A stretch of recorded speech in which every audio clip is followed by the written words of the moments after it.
Good morning and welcome back to the lecture series on tribal studies in India, interdisciplinary approaches and perspectives. Today we are going to continue our discussion on tribal literature. According to scholar and critic Priyanka Jangir and Anupam Kumar, the distinct experiences and viewpoints of tribal communities are often captures in tribal literature. They are reflected through tribal literature, and so tribal literature becomes the mirror for providing valuable insights into the tribal people's struggles, traditions as well as spiritual beliefs. Through bringing these narratives to the forefront, tribal literature challenges mainstream discourse and offers a counter narrative and alternative viewpoint to the dominant cultural representations, thereby leading to a greater appreciation of cultural diversity and a more comprehensive and well-rounded literary canon. So, literary canon through these representations become more inclusive, that is also looking into and taking into consideration the tribal way of life, the challenges and everyday experiences of the tribal people, and thereby also recognizing their counter narratives, their different versions, their different side of story, different side of discourse that does not always accord with or does not always resonate with the mainstream discourse. A central feature of contemporary tribal literature is the emergence of transformative narratives. Such narratives offer an engaging analysis of how tribal communities adapt and maintain their identity and resilience in response to the contemporary influences. Further, in addition to safeguarding their cultural legacy, tribal literature functions as a tool for understanding the social, political and economic realities of tribal communities. It enables an examination of the effects of modernization, globalization and sociopolitical changes and how these changes affect their societies and their organic lifestyle.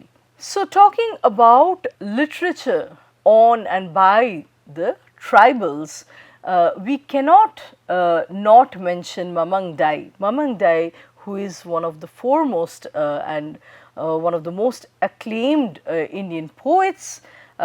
She is a novelist, a poet, as well as a journalist who is residing in Itanagar, Arunachal Pradesh. Mamang Dai has been honored with the Sahitya Akademi Award in 2017 for her novel The Black Hill, which was published in the year 2014. She also received the State Verrier Elwin Award in 2003 for her book Arunachal Pradesh, The Hidden Land, which came out in 2002. This book explores the culture, folklore as well as the customs of Arunachal's diverse communities. Her most recent publication is the poetry collection titled The White Shirts of Summer, which came out in 2023. So, talking about one of her prominent works, The Legends of Pensam. The Legends of Pensam came out in 2006 and it presents a series of interconnected stories across 4 sections entitled A Diary of the World, Song of the Rhapsodist, Daughters of the Village and A Matter of Time. So, these are the 4 sections into which this book has been divided. The work is unconventional and each of these sections lack any kind of strict continuity among themselves. We just see that there are some shared characters, but apart from that, the sections are not strictly connected or in continuum with one another. The first 4 stories in the first section titled The Diary of the World are independent narratives.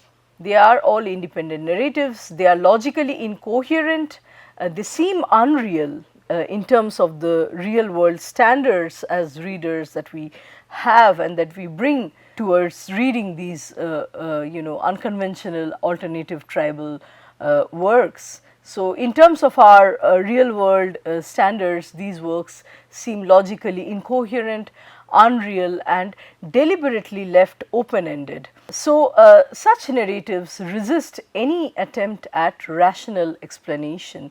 It leaves a lot for the reader to surmise and imagine in his or her own terms. So, the community's unshakable belief in these stories that Mamang Dai is talking about in the Legends of Pensem, and the story's role in shaping the reader's understanding of the world is what sustains the narrative. So, Songs of the Rhapsodist, which is the second section, consists of four parts: Travel the Road, The Hurt of the Insect, The Case of the Travelling Vessel, and finally the Farewell to Jules and Mona. The first three of these narrate ancestors' lives through myth and memory, echoing the form of the Ponang dancers' ritualistic song and dance performances. They echo the form of the Ponang dancers' song and dance performances that they do for rituals. Then we see that the Daughters of the Village, this section has 5 parts. The first two, namely the Words of Women and A Homecoming, describe the narrator's return and settlement in the Gurdam town, after living elsewhere, exploring her relationship with her mother, her love life, as well as the lives of the village women. The remaining 3 stories, titled River Woman, The Scent of Orange Blossom, as well as The Rites of Love, all these focus on the story of Nenem and her daughter Losi. The final section, titled A Matter of Time, which comprises 5 parts, discusses the effects of change on individuals as well as on the community. The road is presented as a symbol of encroachment on untouched lands in the name of progress and development, and it represents a deep injury, a deep wound that is being inflicted to the land of the ancestors of the tribals. So, when we build a road, we build a bridge, we build a dam in the name of progress and development, that is necessarily from the lens of the mainstream society. We also ought to acknowledge what Mamang Dai presents from her perspective, which is also the shared perspective of the tribal people. Such intrusions, such interventions are largely seen as negative, and they are hurting the nature, they are hurting the natural resources in Arunachal Pradesh. So, through its 4 sections, the Legends of Pensem chronicles the historical evolution of the Gurdam town. The first section portrays the generation before colonization. The second section outlines the arrival of colonizers and the ensuing changes. Further, the third section depicts the experiences of the generation that is growing up after the Migluns arrived to the land, thereby gaining access to education and professions. Here, the term Miglun refers to outsiders or foreigners, specifically in the context of Arunachal Pradesh, and this term Miglun has been often used in the writing of Mamang Dai to describe any kind of non-tribal populace, which includes the Britishers, the British colonizers. So, in the final part of the Legends of Pensem, we see that Mamang Dai examines modernity's effect on contemporary society. She observes the sweeping changes that are taking place in the tribal societies. The traditional way of living is drastically changed over time, and so the author expresses concern about the future and acknowledges that these reflections might not lead to any clear conclusions. We do not know what future holds for local people in Arunachal Pradesh with progress and development in the name of technological advancement. Where to are we heading for? Are we heading for something positive or something that is self-destructive and almost suicidal, right? This is a kind of unsure tone, a kind of uncertainty where the final part of this work leaves the readers. So, from Amangdai, we will move on to our next tribal writer named Jacinta Querqueta. Even before I start discussing Querqueta's work, this is a famous quotation from her. She has written, I quote, "They are waiting for us to become civilized, and we are waiting for them to become human," unquote. So, this is the kind of polemics, this is the kind of problematics associated with the two different perspectives that define the tribal and the non-tribal societies or worldviews. So, they, the non-tribals, are waiting for us tribals to become civilized, and we, the tribals, are waiting for them, the non-tribals, to become human first. Right. Jacinta Querqueta was born in 1983. She's, from a relatively younger generation of writers. She's an Indian journalist, poet, and activist who writes mainly in Hindi. She has effectively articulated the existential fears and chaos that are experienced by the Oraon Adivasi community. And she is an Oraon herself. She belongs to the Oraon community. Querqueta's poetry and journalism address the Adivasi identity of young people, protests against the systemic oppression of the Adivasis that take place in India and that are very often naturalized, normalized. She also talks about the gender-based violence, particularly against women, and she raises her voice against the tribals' displacement and questions the state's apathy or lack of concern in these matters, how the governance can overlook the plight of the tribal people. Her collections such as Angor and Land of the Roots are key eco-centered writings that also powerfully narrate the epic struggles of the socially excluded and dispossessed tribals. According to Srilakshmi M., Querqueta posits that humans are but one element of the larger nature and the larger schemes of nature, and so they should only take their allocated share of its resources. So, Querqueta's observation is reminiscent of the tribal philosophy that has a biocentric rather than homocentric approach. So, the tribal philosophy believes in biocentric order that should define the world, that should define our way of looking at the world and treating the world. And so, a biocentric loop celebrates empathy, sharing, the culture of sharing and compassion over egotism, hierarchy and control. So, Querqueta's poem titled In the Navel of Mother, Querqueta powerfully represents the intertwined existence of humans and nature. I'll read. Earth, I seek that place where had been buried my umbilical cord. This small piece resonates with her community's tradition that is shared by many tribal groups of burying a newborn's umbilical cord at the main entrance of the house, which roots the child to their birthplace.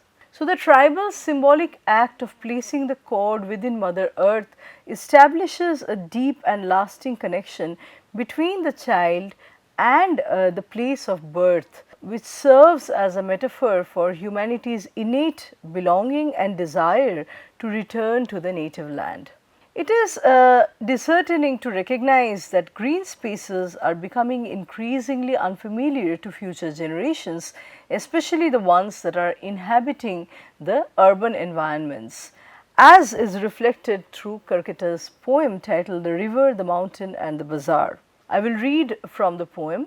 Little posterity ran on, we are here at the bazaar. What would you like to buy? The shopkeeper asked. Brother, a little rain, a handful wet earth, a bottle of river and that mountain preserved. they're hanging on the wall a piece of nature as well.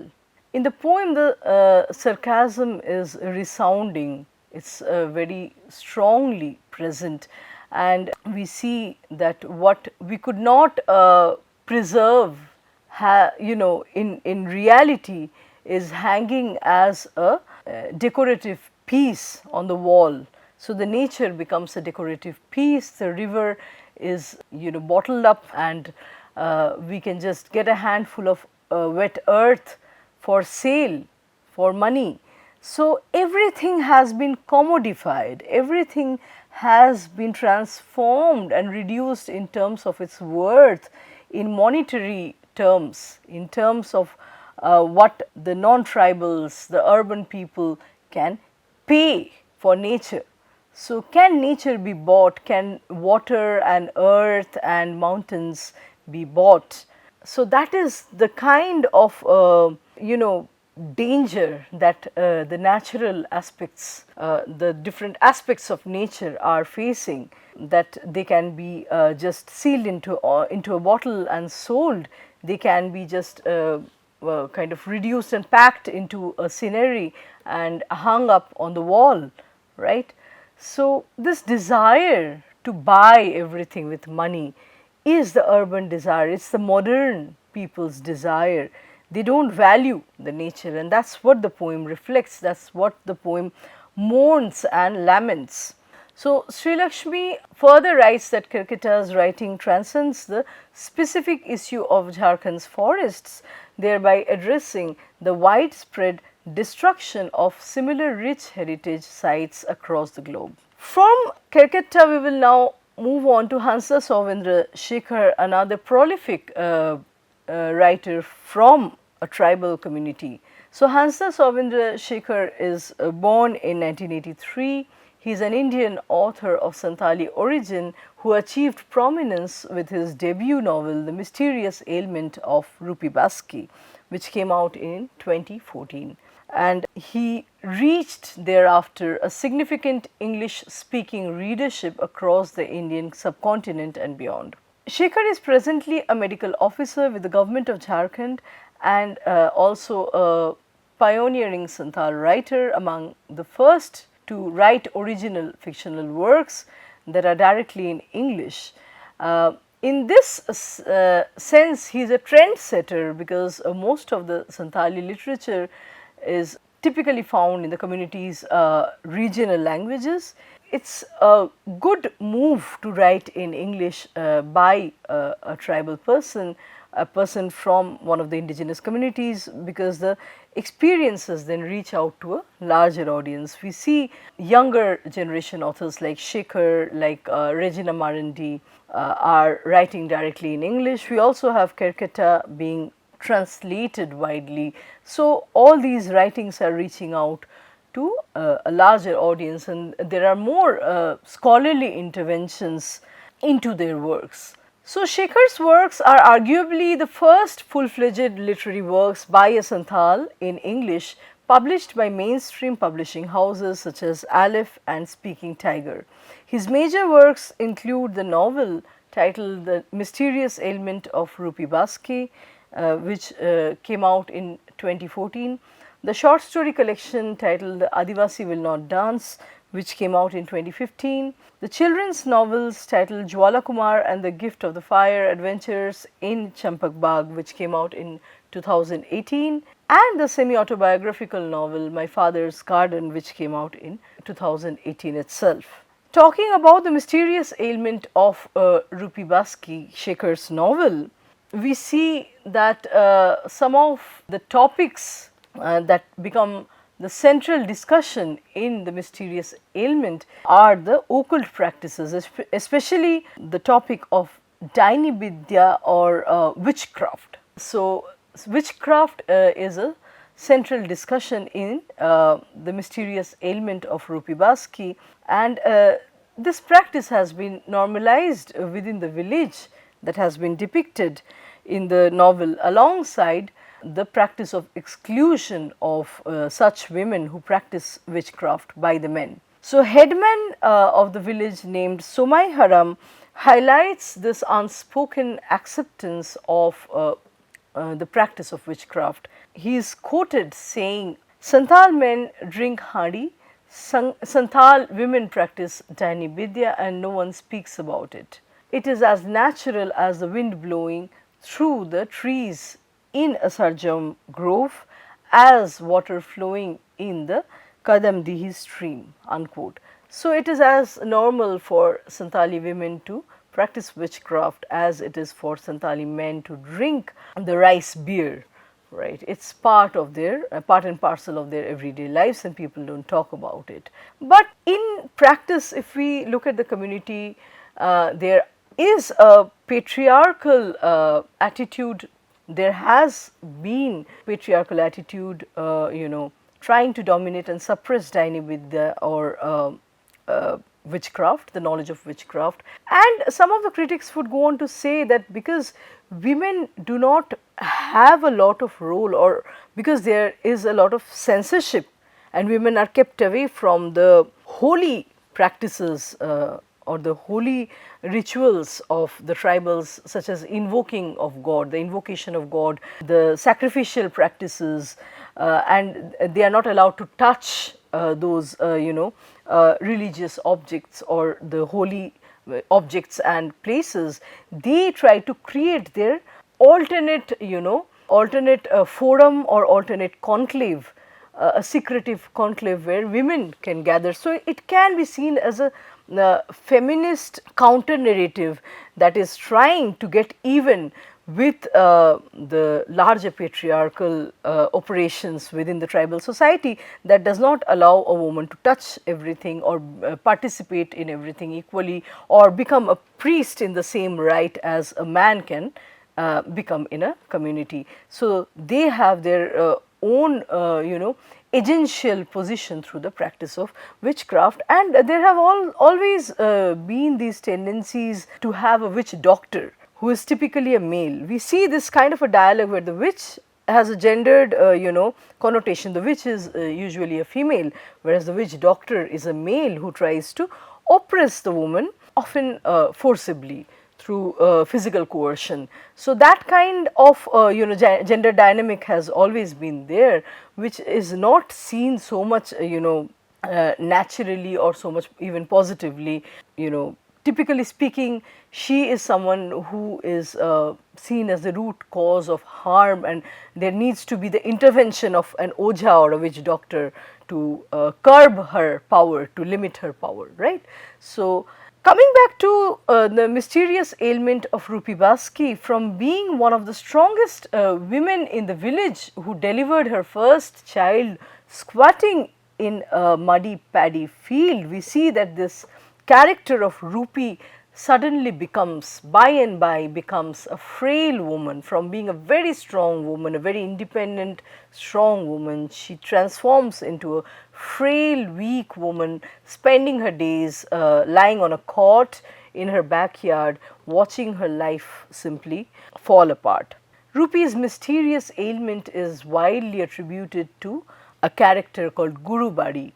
Guru Bari's powerful occult skills. So, that is where this question of Daini Vidya or witchcraft comes in, and Guru Bari supposedly employs her witchcraft knowledge to establish her claim over Rupi's husband and sons. So, on the other hand, we see another character called Dulari, and due to her poor family background, Dulari's marriage to Doso is a convenient setup for Doso to maintain his affair. So, while Dulari initially accepts her assigned roles without any protest within the framework of marriage, eventually she loses her tolerance and she starts employing witchcraft to win back what she rightfully deserves.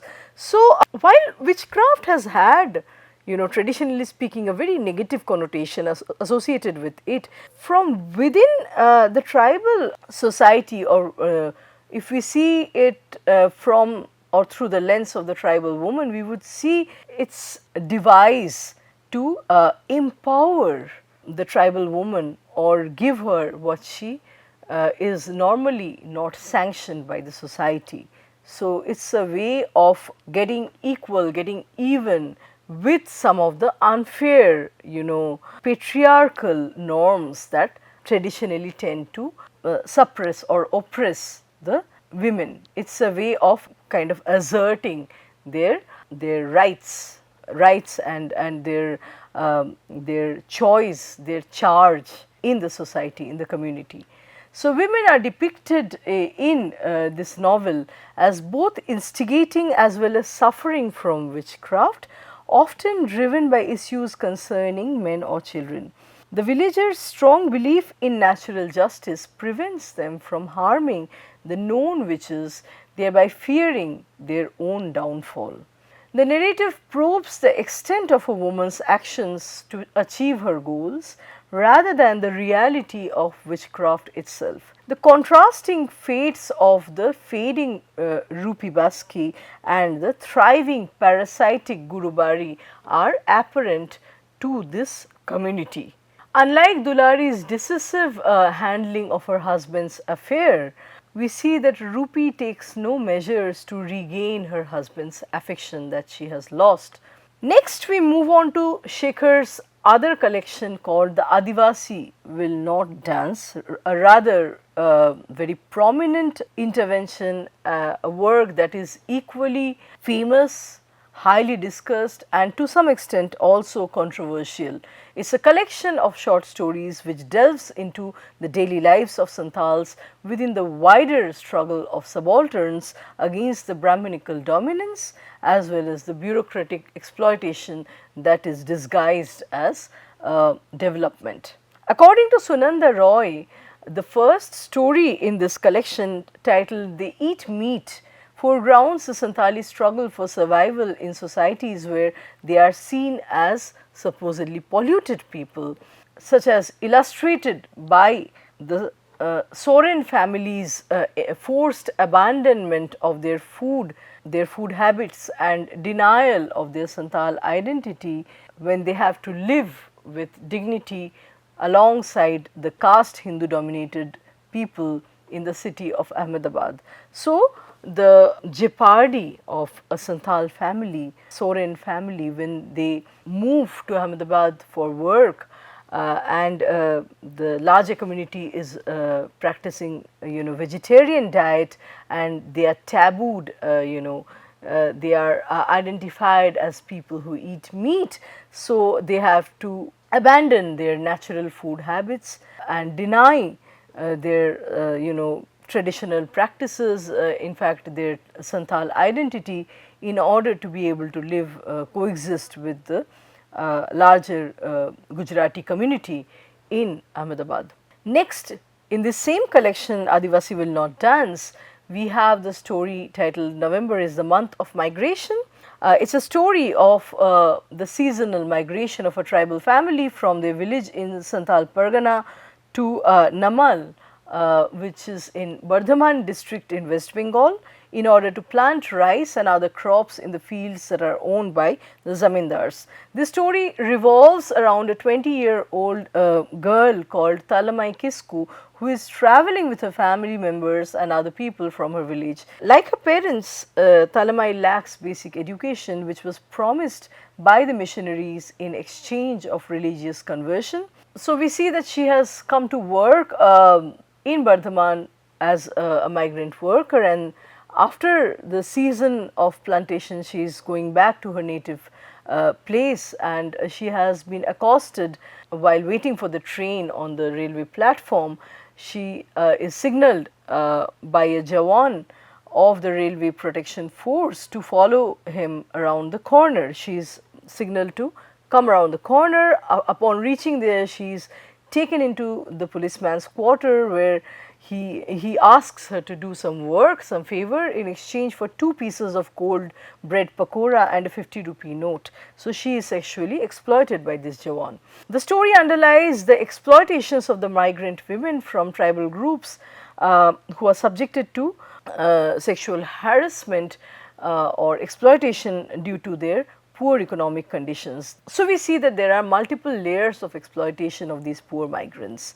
Besides highlighting the issue of religious conversion of these tribals by the Christian missionaries on the pretext of providing education, Shekhar also presents the vulnerability of tribal women, particularly the migrant girls who are being exploited by those who are supposed to safeguard their rights and honor. So, the same police and Jawan who are in charge of protecting these girls are actually taking advantage of their vulnerability, of their being being naive and being gullible. The Jawan here, like other men, uses his socioeconomic position and privileges to sexually exploit this young tribal woman Talamai. The story therefore highlights the need for education and the improvement of socioeconomic conditions of the tribals to overcome the vicious cycle of exploitation by their social counterparts that they are forever